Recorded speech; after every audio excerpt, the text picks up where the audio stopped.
50s, 60s, they were coaching each other what to say to get the drugs and the surgeries that you so desperately desire. And could I interject? For myself and Sasha interviewed Anne Lawrence. Anne Lawrence is a male to female transsexual, transitioned, many years ago, is 70 odd now.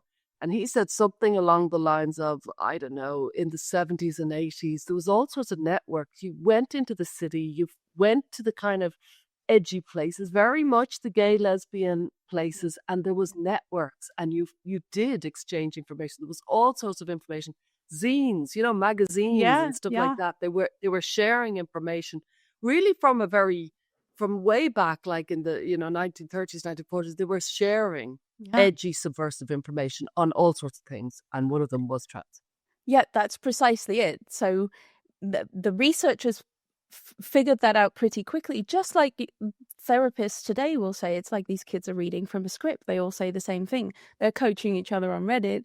These guys were doing the same thing. But I want to make clear the point that I'm trying to make is that it is very likely that a whole bunch of autogynephilic men who were lying and saying that they were effeminate boys to get hormones and surgeries is what triggered researchers to study actual effeminate boys who were destined to grow up to be gay.